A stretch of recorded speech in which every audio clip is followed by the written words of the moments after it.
के प्रधानमंत्री को सबसे ज्यादा देश के अंदर किसी स्थान से प्यार है तो वो केदारनाथ से और वहां के रहवासी हैं। और इसलिए जरा उनकी आवाज प्रधानमंत्री तक पहुंचना चाहिए। बोलिए भारत माता की, बोलिए बाबा केदारनाथ की, बोलिए बाबा बद्रीनाथ की, बोलिए बाबा महाकाल की। आपको पता है ना मैंने महाकाल क्यों बोला? आप लोग द्वादश ज्योतिर्लिंग के केदारनाथ के वासी हैं और मैं महाकाल का वासी हूँ। मैं भी शिव के क्षेत्र का ही वासी हूँ और आप भी शिव के क्षेत्र के ही वासी हैं।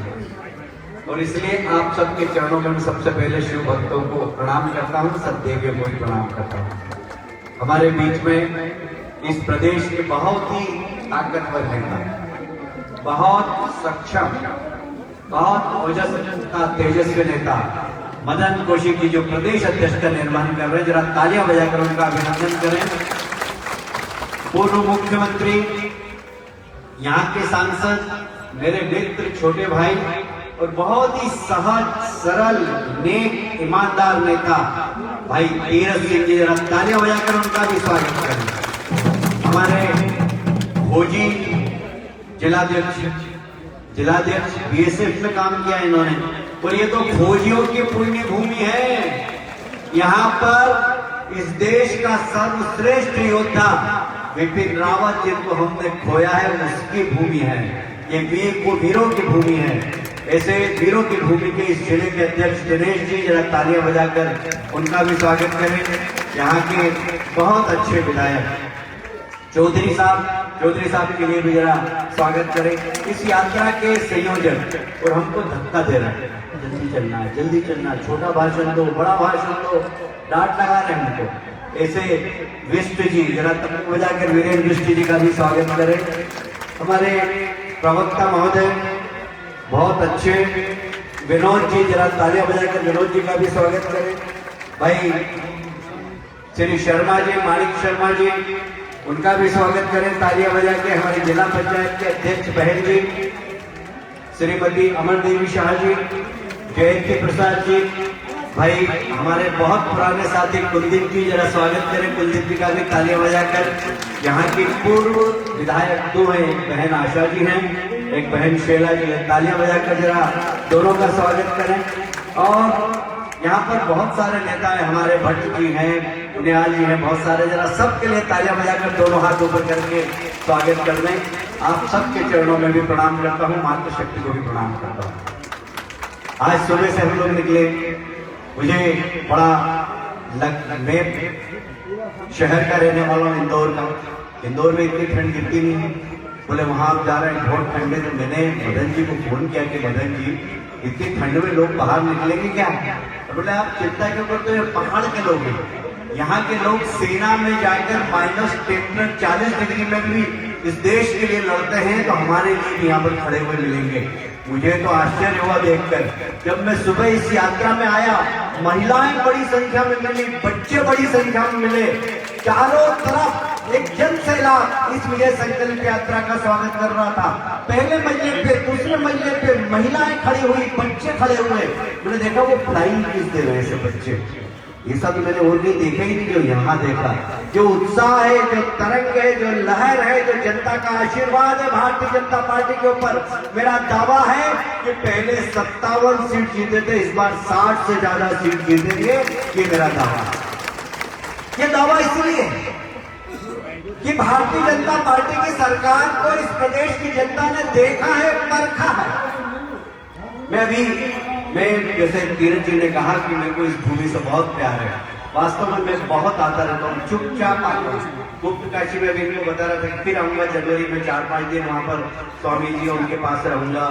वहां पर केदारनाथ में अभी एक स्वामी जी हैं, अभी मैंने बात करी मदन जी के सामने, ललित महाराज जी, वो केदारनाथ से नीचे नहीं उतरते और बिना कपड़े के लंगोट में रहते हैं, वहां बर्फ गिरे या कुछ भी गिरे, उनके पास भी जाता हूँ। ये पुण्य भूमि है, ये जहाँ देश की रक्षा करने वाले वीरों की भूमि है, वहां इस ब्रह्मांड की रक्षा करने वाले साधुओं की भी भूमि है, संतों की भी भूमि है, तपस्या की भूमि है। और इस भूमि में आपने भारतीय जनता पार्टी को देखा है, काम करते हुए देखा। और सिर्फ उत्तराखंड नहीं, अभी अभी हमारे देश के प्रधानमंत्री ने बनारस में देखा कि नहीं देखा आपने? बनारस में किसी प्रधानमंत्री जी को देखा इस प्रकार हाथ में कलश जी की डुबकी लगाना, डुबकी लगा के सब पितरों और वीरों के प्रति अपनी श्रद्धा के सुमन जल चढ़ाना, उसके बाद वापस आना, बाबा काशीनाथ का अभिषेक करना। आजादी के बाद पहले प्रधानमंत्री हैं जिन्होंने हमारी आन बान शान को बढ़ाकर, देखिए मैंने पहले ही कहा मैं शिव भक्त हूं, मैं सब ज्योतिर्लिंगों में जाता हूँ। मैं हर साल बनारस जाता था, बनारस के मंदिर पर जाता था तो मंदिर के बाहर एक ढांचा दिखाई देता था, उससे दर्द होता था। वो ढांचा बड़ा दिखता था, मंदिर छोटा दिखता था। अब मैं जब गया तो मेरी छाती 56 या 57 इंच की हो गई, हमारा मंदिर विशाल हो गया, वो ढांचा कोना हो गया, छोटा सा दिखाई देता है। ढांचे को हाथ नहीं लगाया देश के प्रधानमंत्री ने, ढांचा में क्यों नहीं है, पर अपनी लाइन इतनी लंबी खींच दी कि वो ढांचा छोटा सा दिखाई देता है और हमारे बाबा काशीनाथ का मंदिर बड़ा विशाल दिखाई देता है। सिर्फ बाबा काशीनाथ का मंदिर के हमारे देश के प्रधानमंत्री नरेंद्र मोदी जी के शपथ लेने के बाद हिंदुओं के जितने भी धार्मिक स्थान है सबका विकास प्रारंभ हो गया। आप कभी सोच सकते थे क्या? हम जब भारतीय जनता पार्टी के लिए वोट मांगने जाते थे, हम नारा लगाते थे, राम लला हम आएंगे, मंदिर वहीं बनाएंगे, राम लला हम आएंगे, मंदिर वहीं बनाएंगे। तो आपके मुख्यमंत्री बोलते थे तारीख नहीं बताएंगे, हमेशा वैसे ही कहते। तो अब सुन लो भाई, पूर्व मुख्यमंत्री हरीश रावत जी, हमने तारीख भी बता दी, हमारे प्रधानमंत्री जी ने भूमि पूजन भी कर लिया, वहां पर राम मंदिर का निर्माण प्रारंभ हो गया। तो फिर हम तारीख बता रहे हैं, मंदिर का निर्माण 2 साल में पूरा हो जाएगा। जब पूरा हो जाए हरीश रावत जी तो अपने परिवार सहित वहां पर आइए, रामलला के दर्शन करिए। ने जितना जीवन के अंदर पाप किया है, हमारे राम जी के चरणों में आओगे तो वो तुमको माफ कर देंगे। ये जीवन भी तुम्हारा धन्य हो जाएगा और अगला जीवन भी तुम्हारा धन्य हो जाएगा। सारे देश के अंदर मंदिरों का निर्माण हो रहा है। मेरे यहाँ महाकाल बाबा का मंदिर है, विशाल काम चल रहा है वहां पर, एक के बाद एक। यदि हमारे धार्मिक स्थलों का निर्माण प्रारंभ हो रहा है तो हमारे देश के प्रधानमंत्री के शपथ लेने के बाद। और इसलिए मित्रों सिर्फ मंदिर की बात नहीं करता, आप सब जानते हैं इस देश के प्रधानमंत्री क्या करते थे बचपन में? मालूम क्या करते थे? बताइए माताओं, क्या करते थे? चाय बेचते थे ना, मालूम है ना?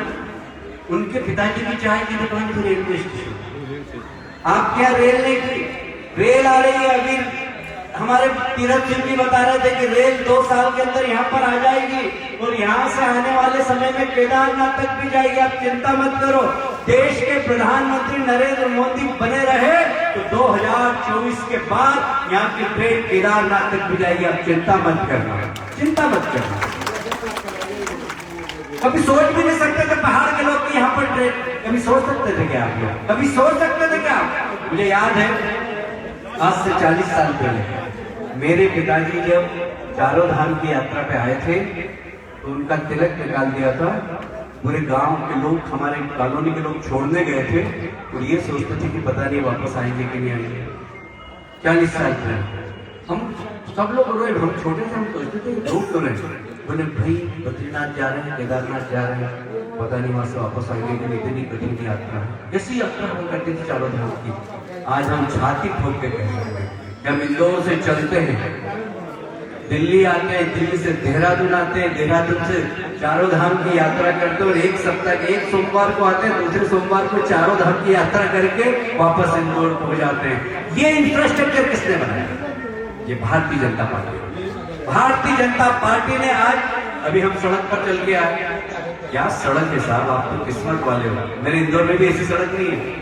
इंदौर देश में नंबर 1 शहर है जहाँ स्वच्छता के लिए माना जाता है। मैं उस शहर का मेयर था, पर ऐसी सड़कें नहीं है जैसी आपने यहाँ पर ऑल वेदर सड़क देखी है जो देश के प्रधानमंत्री ने बनाई। तो मैं कह रहा था कि देश के प्रधानमंत्री क्या करते थे? चाय बेचते। मालूम है कि नहीं मालूम? माताओं बहनों मालूम है आपको? जब वो चाय बेचते थे उनकी माताजी दूसरों के घरों में काम करती, जब शाम को घर जाते थे तो उनके बहन सबके लिए उनकी माँ भोजन बनाती, लकड़ी के चूल्हे में। जब लकड़ी के चूल्हे में भोजन बनाती थी तो लकड़ी गीली रहती है, माताएं बहनें जानती हैं कि गीली लकड़ी से धुआं निकलता है, तो आंख में आंसू आते हैं, तो उनकी माँ फिर पल्लू से आंख पोंछती है। हमारे नरेंद्र मोदी जब किशोर थे, जब वो अपनी माँ के आंख में आंसू देखते थे तो अन्नपूर्णा माता से प्रार्थना करते थे कि हे अन्नपूर्णा माँ, यदि मुझे इस लायक बनाया कि मैं कुछ कर सकूं तो मेरी मानी दुनिया की किसी माँ की आंख में आंसू नहीं आने दूंगा। और यही कारण है कि हमारे देश का प्रधानमंत्री लाल किले की प्राचीर से खड़ा होकर जब भाषण देता है तो वहां लाल किले की प्राचीर से उसे कुछ दिखाई देता है तो पहाड़ में ये माताएं दिखाई देती है, बहनें दिखाई देती है कि देखिए किस प्रकार सिर पर लकड़ी लेकर और चूल्हा जलाती है, धुआं निकलता है, धुआं निकलने के बाद वो पल्लू से आंख पोंछती है। हमारे देश के प्रधानमंत्री लाल किले की प्राचीर से खड़े होकर घोषणा करते हैं कि उज्ज्वला योजना के माध्यम से हर गरीब माँ के घर में गैस का चूल्हा भेजने का काम मैं करूंगा। मुझे कहते हुए गर्व है कि 10 करोड़ माताओं के घर में आज गैस का चूल्हा भेजने का काम किसी ने किया तो हमारे देश के प्रधानमंत्री नरेंद्र मोदी जी ने। मुझे बहुत आश्चर्य होता है, यहाँ पर मैं पोस्टर देख रहा था, ये आप पार्टी का लगा कि किसी पार्टी का लगा। अरे भाई, तुम्हारी हैसियत कैसे है कि तुम इस पवित्र भूमि पे आओ? ये वीरों की भूमि है, ये राष्ट्रभक्तों की भूमि है।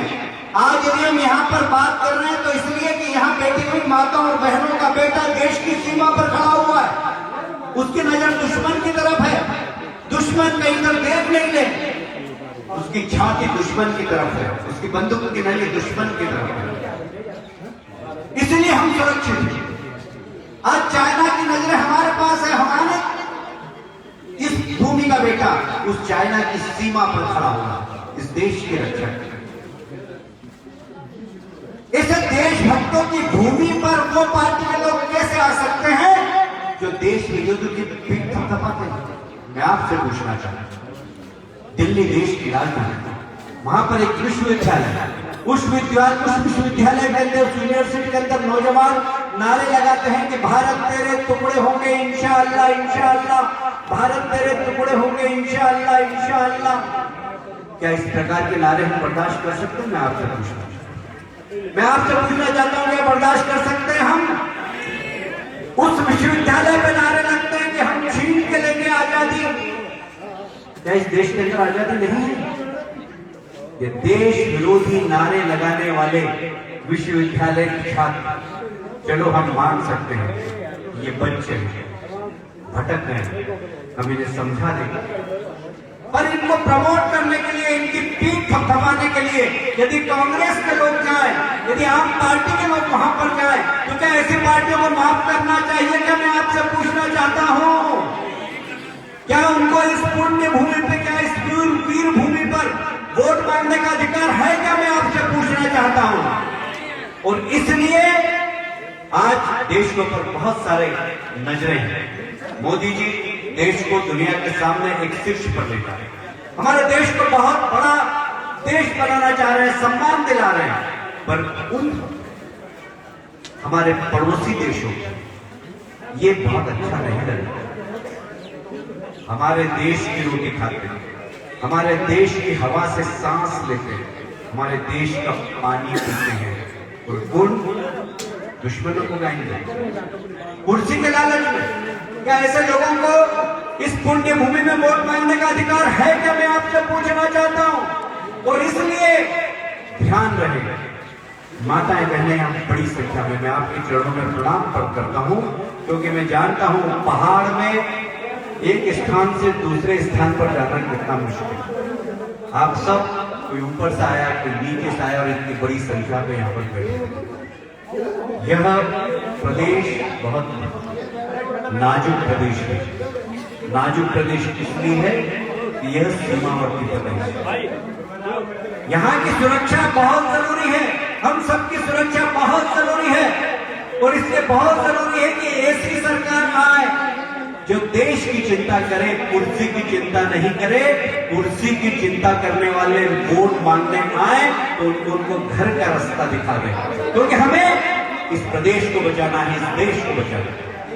हमें फक्र है इस बात का कि हमारे देश के प्रधानमंत्री हैं नरेंद्र मोदी।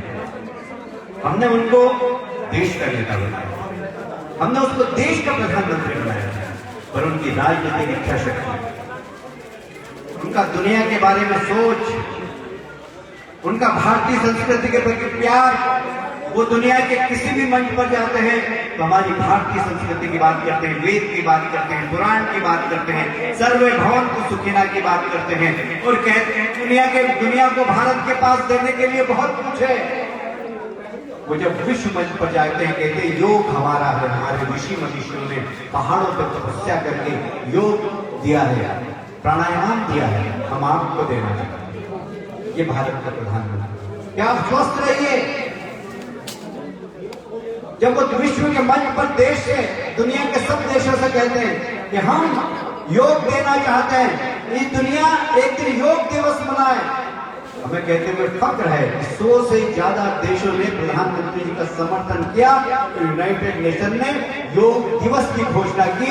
आज हमारे यहाँ के योग करवाने वाले दुनिया भर के अंदर नौकरी पा रहे हो, दुनिया को योग सिखा रहे हैं, ये भारत है। और इसीलिए आज हमारी साख बढ़ी है, प्रधानमंत्री की साख बढ़ी है। पहले हमारे देश में मोदी मोदी के नारे लगते थे, जिधर मोदी जाते थे उधर मोदी मोदी के नारे लगते थे। आज दुनिया में हमारे देश का प्रधानमंत्री जहां भी जाता है, अमेरिका जाता है वहां मोदी मोदी के नारे लगते हैं, इंग्लैंड जाता है वहां मोदी मोदी के नारे लगते हैं, जापान जाता है वहां मोदी मोदी के नारे लगते हैं, अफ्रीका जाता है काले लोगों के बीच में, वहां पर भी मोदी मोदी के नारे लगते हैं। मित्रों, ये मोदी का नारा नहीं है, ये 130 करोड़ जनता का सम्मान है, हमारा सम्मान है, आपका सम्मान है, ये हम सबका सम्मान है। मोदी जब जाते हैं मोदी मोदी के नारे लगते हैं तो भारत का सम्मान है। ऐसे देश के नेता आज विश्व के नेता बन गए, हम सबको फक्र है कि भारत के संस्कार, भारत की संस्कृति, हम जब छोटे थे बचपन आरएसएस की शाखा में जाते थे, आरएसएस की शाखा में जाते थे तो हम कहते थे कि शाखा क्यों लगाते हैं आगे, तो बोले भारत को विश्व गुरु बनाना। हम समझते नहीं थे विश्व गुरु क्या है, हमसे नारे लगाए जाते थे, नारा लगाओ, नारे लगाते थे हम लोग कश्मीर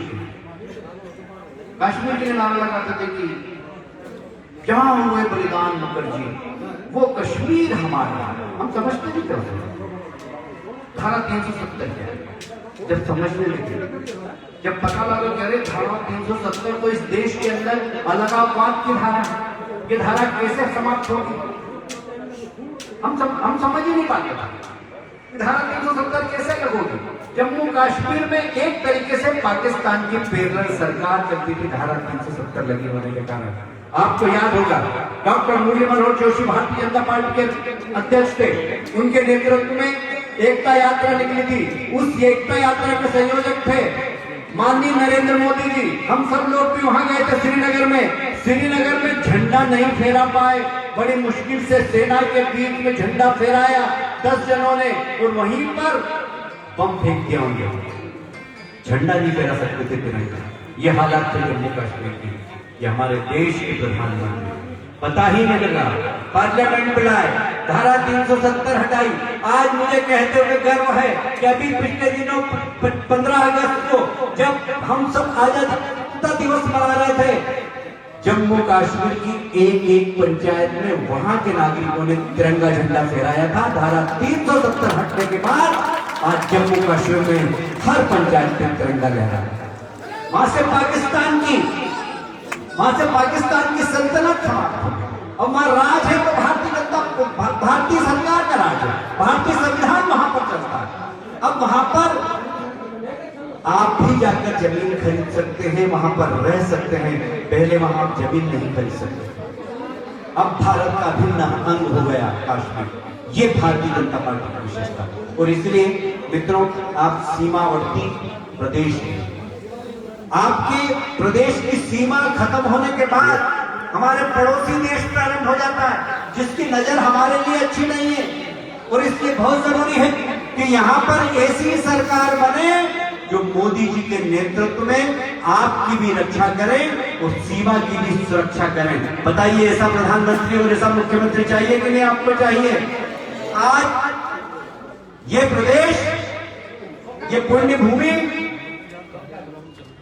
कहीं ना कहीं सीमावर्ती होने के कारण संवेदनशील, और इसलिए इस प्रदेश का बागडोर, इस प्रदेश की जवाबदारी जवाबदार कंधों पर देना होगी।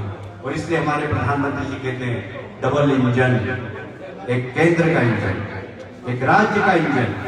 केंद्र का इंजन केंद्र से संबंधित सारी समस्याओं का निराकरण करेगा।